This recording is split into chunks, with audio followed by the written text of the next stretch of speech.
What's up, everybody? I'm Flash. This is One Man's Opinion, the show where we cover just about everything. And today, we've got another epic rap battle coming at you.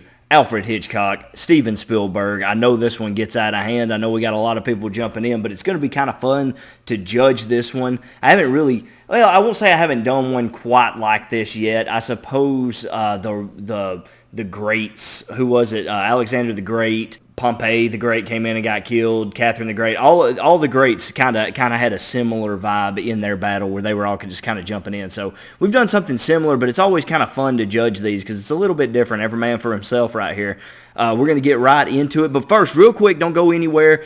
If you are a film fan, if you're a fan of movies, if you're a fan of movie reviews, I've been doing a lot of movie reviews on the channel lately. And so if you're watching this, go over to the channel. I've done spoiler-free reviews of John Wick Chapter 4, the new Dungeons & Dragons movie, The Whale, which is a new Oscar award-winning performance by Brendan Fraser, The Last of Us TV series, all these things. I've been doing a lot of reviews over on the channel, so make sure you go and check those out. If you're a movie fan, let me know what your thoughts are in the comments below on those videos. One last thing, I've got a podcast to plug. My older brother is doing a podcast. It's called the Dead Inside Podcast. I'll leave the handle down in the description if you're interested in it. It's kind of just an open forum back and forth conversation between him and his buddy, but it's really, really funny. I will warn you, it's very adult. The humor is very, very adult. But it is funny, and if you're a fan of epic rap battles, I know you probably don't mind that sort of brand of humor. And so they talk about all kind of things from, life before the internet, growing up without the internet. They touch on politics a little bit here and there. It's kind of just an open conversation, including talking about the sexual habits of old people in the nursing homes. STDs in nursing homes. Rates have increased by 260%. 260%? From 2008 to 2020. What website is that? Wikipedia? No, it's what is it? It's Boomers Hub. So, if that sounds like something that interests you or something you might find funny, give it a shot. Going over Dead Inside Podcast. And again, link to their stuff will be in the description. But now, without any further ado, let's get into this one. Upper crop bottles of our story. Steven Spielberg versus Alfred Hitchcock! Picture a child sitting next to a projector, learning from your films to become a much better director. Now picture a $3 billion dream machine who can blockbuster all over your crop just to see. Okay, all right. Hold up. Calm down there, Spielberg. We got a sneak diss. Now, I'm excited about this because, I watched this a long time ago. Obviously, I've seen it a couple times, but not since I've started my own channel here on YouTube. And this channel began as a movie review channel. And so I'm really looking forward to kind of picking this apart a little bit. There's an early sneak diss right here from Spielberg. Alfred Hitchcock! Picture a child sitting next to a projector, learning from your films to become a much better director. Now, he says, I'm learning from your films to become a much better director. That's a sneaky little diss because at first glance, that sounds like a compliment. Like, hey, man, I grew up watching your films. I learned from you. You were amazing. But then he says to become a much better director. He's already taken that high ground and saying, nah, you're just not up to snuff, Mr. Hitchcock. And then he's going to end with the flex right here. The $3 billion dream machine who can blockbust all over your crop duster scene. The crop duster scene was in, what is the name of that movie? North by Northwest? Is that the name of the film? I may be getting the name of that movie off just a little bit, but there's a scene in there where the main character, the protagonist, is being attacked in this large open space by a crop duster plane. It was like a really big deal at the time and is considered one of his greatest scenes, if not the greatest scene that Hitchcock ever put together. And so he's saying, my $3 billion dream machine, all the things that I've done, just dominate your little crop duster scene, the thing that, everybody loves you for, this dream machine. who can blockbust all over your crop duster. Blockbust, obviously a play on Blockbuster. Try to do with me, Alfred, you must be psycho. Okay. Bring back Jaws and take a bite of your life, Bo. All right, hold up. We are heavy with the film names right here. It's every other word right here. Try to duel with me. All over your crop just to see. Try to duel with me. Duel. Alfred, you must be psycho. Psycho. I'll bring back Jaws and take a bite of your lifeboat. Jaws and Lifeboat. All names of movies. Psycho. Jaws is Spielberg. Psycho is Alfred Hitchcock. And Lifeboat is also Hitchcock, I believe. I'm always so on top of my game. I get the vertigo. My jet's in the terminal waiting for me to murder you. Oh, man. So he's back and forth, too. And I'm not sure if he's doing it every other, but it sure seems like this scheme is kind of nuts. So, like, every other film is his and then Hitchcock. His and then Hitchcock. I'm always so on top of my game. I get the vertigo. My jet's in the terminal waiting for me to murder. So Vertigo is one of Hitchcock's great films, and then you turn right around and he says, my jet's in the terminal. Terminal was a really good film. And then he says, waiting for me to murder you. You see murder's capitalized, got the exclamation point. That's another one of Hitchcock's films. So back and forth, this scheme's kind of nuts. And all the while, he's talking about how he'll beat him as a director. So that's a really intelligent scheme. I rock the Academy and the DGA. Okay. You rock as many Oscars as that slap Michael Bay. You're filling up those jowls with 3 steaks and souffle. Check the trade, see me amble to my next big play. Oh, okay, he's kind of cooking here, and if you just don't know, you just don't know. But like everything he's saying here is nuts. Though I have issue with one bit of it. Yeah, I rock the Academy and the DGA. You rock as many Oscars as that slap Michael Bay. Okay, he says you rock as many Oscars as that schlep Michael Bay. So he's comparing him to Michael Bay, which is a pretty big diss anyway. Michael Bay's just not the kind of filmmaker that these guys are, and all that's going to pay off toward the end of them. I'll point out those disses as we go. So Michael Bay catches a stray there, but he's also saying you're not a good filmmaker because you have as many Oscars as Michael Bay. But I don't think that's true. I wasn't aware, and maybe Michael Bay does have a couple of Oscars for stunts or special effects or something like that, because he's always big in the explosions. Some of his movies are very spectacle based. A lot of the Transformers movies are really cool to look at. Not always the best story wise, depending on which Transformers movie you're watching, but really fun to just kind of watch, just kind of take in visually. And so I don't know if Michael Bay has any Oscars or not, but I know Hitchcock has at least one, if not two, for a film called Rebecca. And so I don't know. I don't know about that. I'm sure they know what they're talking about. Help me out in the comments below. You're filling up those jowls with 3 steaks and souffle. Check the trade, see me amble to my next big play. Okay, so then he dunks on him again. He calls him fat because Hitchcock was notorious for having a really big appetite. He talks about 3 steaks and a souffle right here. Souffle, check the trade, see me amble to my next big play. Sorry about that noise. I almost dropped something. And then he says, see me ambling to my next big play. Amblin was the name of the production studio that Spielberg put together. You'll recognize it if you see a picture of it. I'll probably put one up right here anyway. Again, he insult and then flex. Insult, flex. Diss and dunk. Just back and forth. Dish you, then I dunk on you. Dish you, then I dunk on you. And it's this steady, man, this is a great scheme put together, honestly, for Spielberg here. I produce cartoons and make games for all ages. Yep. You produce Jimmy Stewart making one of 2 faces. Switched it up that time. That time he went for the flex, then the dunk. He went for the flex first, then he dissed him. And I take exception to that one. He's kind of stretching on some of these. Jimmy Stewart was a good actor. He wasn't a great actor, certainly not by today's standards. But It's a Wonderful Life is a fantastic Jimmy Stewart film, and one of the greatest, if not the greatest, Christmas movie ever put to film. And Jimmy Stewart in particular is really, really good in that movie. I produce cartoons and make games for all ages. You produce Jimmy Stewart making one of 2 faces. Still a good diss. Next time I visit, you'll be a bit more gracious. Now kiss my full moon and just bask in my greatness. Kiss my full moon and bask in my greatness. I'm guessing that's another reference to Amblin because the production company had the full moon as part of its logo. And so, no, that was a sick, he never said anything that was jaw-dropping on its own, but the round was chock full of punches, disses, and flexes. And it was a short verse, but he packed a lot in there. I'm going to say it right now. It's going to be very, very difficult for anybody to beat Spielberg's verse because he did so much. It was a close encounter of the turd kind, but there won't be a pretty ending this time. He said a close encounter of the turd kind. Of the turd kind. Okay. All right. You get one dad joke.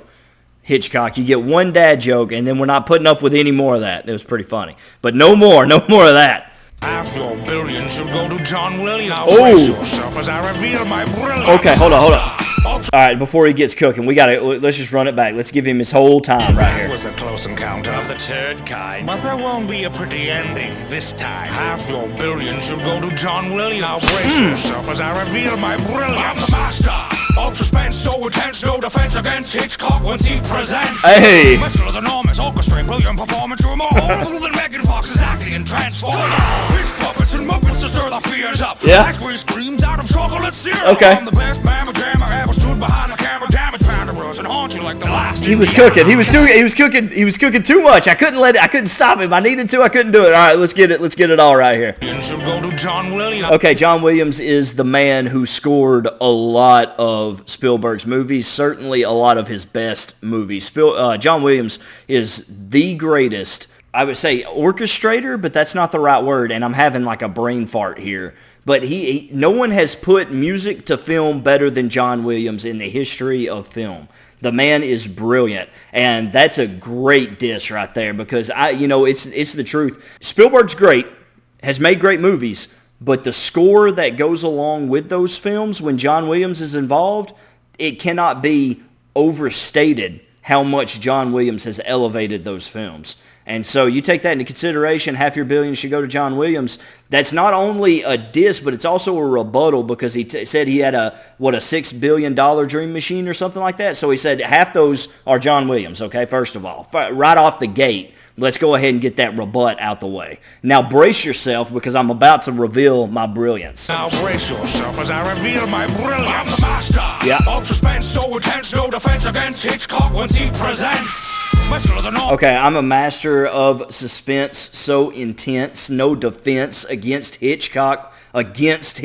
Once he presents. That rhyme scheme is crazy in here. Suspense so intense, Okay, and he's the master of suspense. Everybody knows it. What else we no got? defense against Hitchcock once he presents. Kind of got this classic look at Hitchcock, this presentation of Hitchcock here, that sideways shot of him that's so popular. So kind of a double entendre with the word presents there. Mescal is enormous, orchestrate brilliant performance. You're more horrible than Megan Fox's acting and transform. He says, my skills enormous, orchestrate brilliant performance.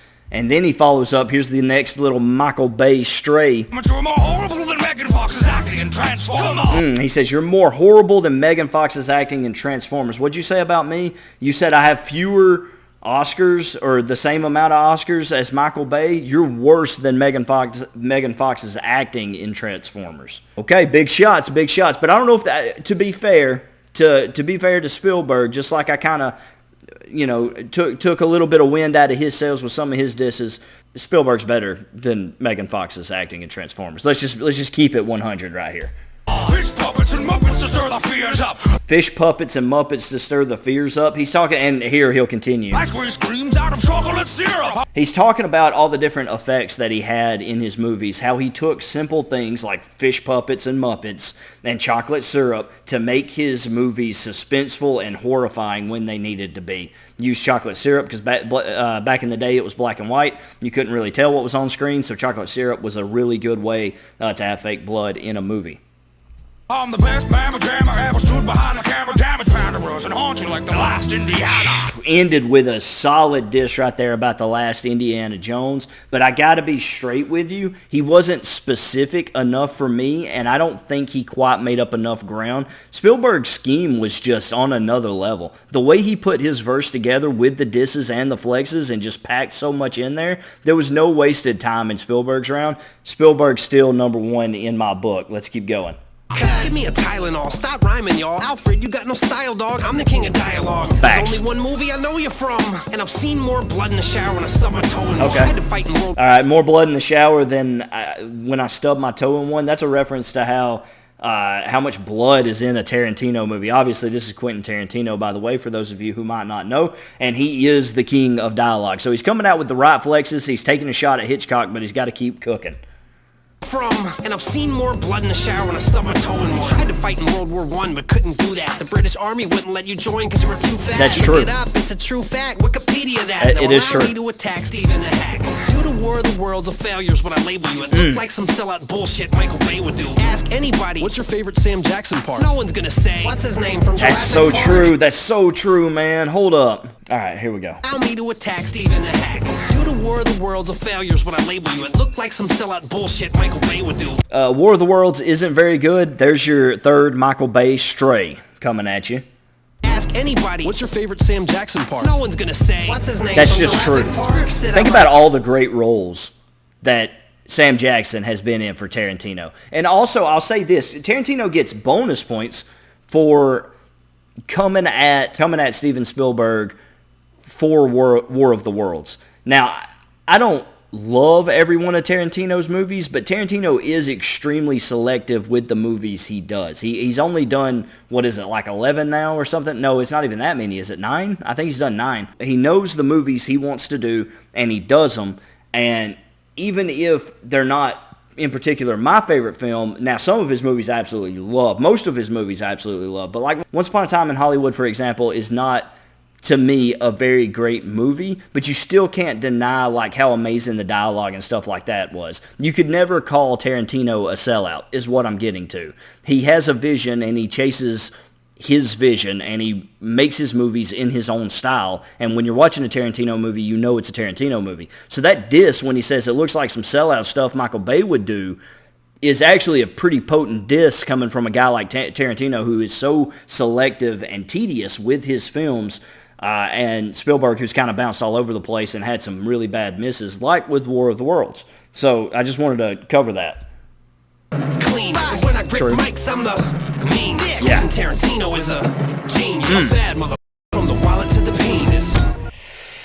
It's still close to call. Just because Tarantino's verse was set up differently than Spielberg's doesn't make it worse. I still agree that Spielberg packed more in, but I think when Tarantino punched, it had a little bit more force behind it. And so it's kind of tough to call. I don't know. That's really difficult. We're in a tight spot right now. I'll let you know at the end. Kubrick.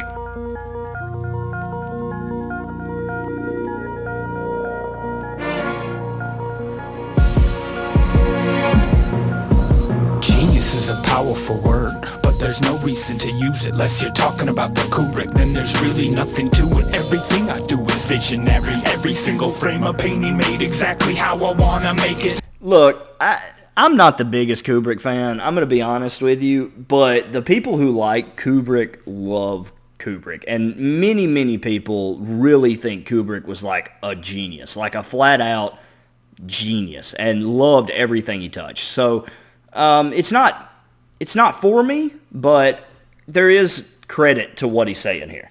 Another take and get it right 127 times. I'll make you learn to love me on the bar. Drop ultraviolet right. He made 127 times. He's talking about a scene in, I believe it was in The Shining, that they had to, he made, what's her name? Actress in The Shining. Made her redo the take 127 times because he was trying to stress her out and get real fear and anger and frustration and all those emotions to get them, this panic conveyed accurately. So he kept making her redo the scene. That's the reference here. Unless you're talking about the Kubrick, then there's really nothing to it. Everything I do is visionary. Every single frame of painting made exactly how I wanna make it. Do another take and get it right 127 times. I'll make you learn to love me on the bar. Drop ultraviolet right like clockwork. Make you all hurt. Beat Spielberg, The Color Purple. Clockwork Orange is the reference there, one of his movies, and Beat Spielberg, The Color Purple is a double entendre to The Color Purple, which is a Steven Spielberg movie, but he's also saying I'll beat Spielberg, The Color Purple, like that's what color he'll be when I'm done beating him. The worst wasted potential since the Ninja Turtles. That's the best diss of the round. AI was a movie dreamt up by Kubrick that he never got to direct, or maybe he started directing it and Spielberg had to finish it. So like his verse was directed totally at Spielberg here. He's obviously in last place. There just wasn't much there. To me, that was the weakest verse so far. That's enough. I've heard enough crap from all of Here you. he is. When I come down there and show you what a real star can do. I Okay. swoop low with the telephoto. No Bruckheimer, I work solo. If there's one thing I've learned, bitch, this game is about money. We're going to get a lot of MFers in this verse, but no Brockheimer, I work solo. It's not really a fact. If I'm not mistaken, Brockheimer was with him on a lot of his movies. Telephoto is that camera, that swoop in you get a lot in those Michael Bay movies. Blow with the telephoto. No Bruckheimer, I work solo. If there's one thing I've learned, bitch, this game is about money. I make that dollar, y'all. Money. Even make Mark Wahlberg make some money. Got a few drops and I got milk money. Rose to the rock, now I got that socks made of silk money. Okay, he says even make Mark Wahlberg make some money. That's funny because Wahlberg's in a lot of his movies, but also then he says Wahlberg make some money. Shopping, got a few drops and I got milk money. set up shop, got a few drops, and I got milk money. That's because he did a Got Milk commercial. Rose to the rock, now I got that socks made of silk money. Rose to the Rock. The Rock is maybe Michael Bay's greatest film. It's really, really good. It's got Sean Connery and Nicolas Cage in it. It's a really good movie. I ain't got that guilt money, I don't give a f***. Take my checks to the bank and I sign them with my love. Give the people what they love. All the critics say I'm evil. Got no time to read reviews while I'm working on the sequel. Got a gift from above, in the eyes of an eagle. When it comes to blowing up, no director is my equal. Wasn't a whole lot to mind there. Pretty black and white coming from Michael Bay right there. All things considered, I think Bay was in last because he really didn't do any punching. He just kind of talked about himself and making money the whole time. So can't really give him any credit. Then Kubrick. Kubrick comes in fourth. All he did was attack Michael Bay or Spielberg. I keep doing that. All Kubrick did was attack Spielberg. So can't really give him much of a win there. And then I would probably go Hitchcock third. He did really, really good with his verse, but Tarantino had more ground to cover because he had more opponents. Hitchcock only had to focus on Spielberg and did pretty decent with it, but I felt like Tarantino was able to get off some better punches and he had to cover two opponents. And so I'm going to go Tarantino second. And then I think Spielberg's first verse was it was about as good as it could be. He packed so much in such a short amount of time. I think you got to go Spielberg first and then Tarantino second, Hitchcock third, Kubrick fourth, and Michael Bay fifth. So almost in the order that they appeared, with the exception of Tarantino and Hitchcock. But anyway, that's my breakdown of this epic rap battle. Let me know what you guys thought about it in the comments below. Let me know if you thought I got it right. What order would you put them in? Let me know what I missed in the breakdown. If you guys have got any additional information, I love reading that stuff. I always learn a lot doing these. I hope you do too. Thank you for hanging out with me. I'm sorry this one was a little bit longer, but you know there was a lot of stuff here, so that's what I'm here for. I love breaking these things down. Let me know what you thought in the comments below. If you disagree, don't get mad. Remember, it's just one man's opinion. Thanks.